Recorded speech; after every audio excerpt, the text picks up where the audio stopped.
Welcome back to my channel. I'm Moriarty. This is Unabridged, and today is the July book haul. So I didn't buy any books in the month of June. So I had the opportunity to go up to Barnes & Noble like the day before yesterday. I kind of went a little nuts.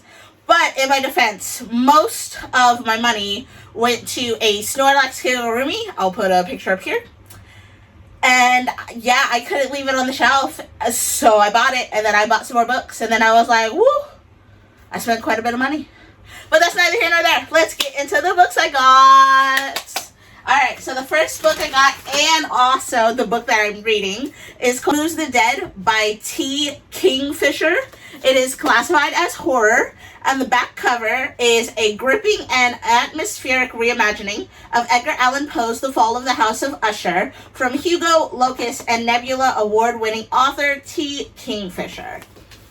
And then inside, it says, when Alex Easton, a retired soldier, receives word that their childhood friend Madeline Usher is dying, they race to the ancestral home of the Ushers in the remote countryside of Ruritania. What they find there is a nightmare of fungal growths and possessed wildlife surrounding a dark, pulsing lake. Madeline sleepwalks and speaks in strange voices at night, and her brother Roderick is consumed by a mysterious malady of the nerves. Aided by a redoubtable British mycologist and a baffled American doctor, Alex must unravel the secret of the House of Usher before it consumes us all. Publisher Weekly states that it's thoroughly creepy and utterly enjoyable. This is my first horror novel in forever. I think the last horror novel that I read was Scary Stories to Tell in the Dark when I was like 14, 15. I generally don't read horror. I love to watch it, but we'll see how this goes. But so far, I'm thoroughly enjoying it. I Githa Lodge, and it's one of two Githa Lodge novels that I picked up, and it's called She Lies in Wait. And the back says, on a scorching July night in 1983, a group of teenagers go camping in the forest. When they wake in the morning, the youngest of the group, Aurora Jackson, has disappeared. An exhaustive investigation is launched, but no trace of the teenager is ever found. 30 years later, Aurora's body is unearthed in a hideaway that only the six friends know about. And Jonah Sheens is put in charge of solving the long, cold case.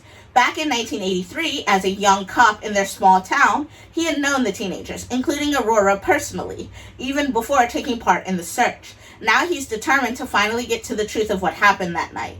Sheen's investigation brings the members of the camping party back to the forest, where they will be confronted once again with the events that left one of them dead, and all of them profoundly changed forever. The searing, psychologically captivating novel marks the arrival of a dazzling new talent and the start of a new series featuring Detective Chief Inspector Jonah Sheens. So I'm super excited about that. The next book that I picked up is this cute little one. Like, do you guys see this? It's so adorable. I couldn't even. It's called An Elderly Lady Must Not Be Crossed, Stories by Helene Thurston, and it's translated by Marlene Delargy. And the back says, don't let her age fool you. Maud may be nearly 90, but if you cross her, this elderly lady is more sinister than sweet. Just when things have finally cooled down for 88-year-old Maud, after the disturbing discovery of a dead body in her apartment in Gothenburg, a couple of detectives return to her doorstep. Though Maud dodges their questions with the skill of an Olympic gymnast a fifth of her age, she wonders if suspicion has fallen on her, little old lady that she is. The truth is, ever since Maud was a girl, death has seemed to follow her. In these 6 interlocking stories, memories of unfortunate events from Maud's past keep bubbling to the surface. Meanwhile, certain problems in the present require immediate attention. Luckily, Maud is no stranger to taking matters into her own hands, even if it means she has to get a little blood on them in the process. So, super excited about that, and I love the way it's designed. The next book I got is a graphic novel. It's called Fangs by Sarah Anderson. If the art looks familiar, it's the same illustrator that does Sarah Scribbles, those super cute comics that we find online. I'll post a pic of it over here. So yeah, but basically, I've wanted to read this ever since I heard it was coming out, and all I know about it is that it's a love story between a vampire and a werewolf. Granted, that's really all I need to know, but I'm very excited about it. The next book I got is a classic. It's Sister Outsider by Audre Lorde. Yeah, super excited about this. I've been a huge fan of Audre Lorde ever since I learned about her in school, and I am very excited now that I get the opportunity to read more of her work. The next book I got was Dead Girls Can't Tell Secrets by Chelsea Ishazo. I'm going to go with Ishazo. Piper's fall was no accident. Piper Sullivan was in a strange hiking accident last month and has been in a coma ever since. Her older sister, Savannah, can't pretend to be optimistic about it. Things look bad. Piper will likely never wake up, and Savannah will never get any answers about what exactly happened. But when Savannah finds a note in Piper's locker inviting Piper to a meeting of their school's wilderness club at the very place and on the very day she fell, which means there was a chance that Piper wasn't alone. Someone might have seen something. Worse, someone might have done something. But who would want to hurt perfect Piper Sullivan? And why? To discover the truth, Savannah joins the club on their weekend-long camping trip on the same mountain where her sister fell. But she'd better be careful. Everyone in the club is a suspect, and everyone seems to be keeping secrets about that tragic day. And Savannah, she's been keeping secrets too. The next novel I picked up was Watching from the Dark by Githa Lodge. And the back states that Aiden Poole logs onto his laptop late at night to Skype his girlfriend Zoe. To his horror, he realizes that there is someone else in her flat. Aiden is helpless as he witnesses a violent attack, one that ends in silence. Aiden is desperate to help Zoe, but strangely reluctant to call the police. When Aiden's cryptic messages finally reach them, Detective Chief Inspector Jonah Sheens and his team find Zoe dead. They soon discover that Zoe was a big-hearted young artist at the center of a curious web of waifs and strays. Each of them had dark secrets and buried resentments. Has one of her so-called friends been driven to murder, or does Aiden have the biggest secret of them all? Can't wait to find out! The next novel I picked up is one that I've been looking forward to. It's called The Counselors by Jessica Goodman. And if that sounds familiar, it's because she wrote what I can't remember now. It's because she wrote They Wish They Were Us. So I'm hoping that her teenage characters have grown a little bit, because that was one of the big things I didn't like about They Wish They Were Us. But this, I think I'm going to enjoy. It's giving me 80s slasher vibes. So, yeah. The inside says that Camp Alpine Lake is the only place where Goldie Easton feels safe.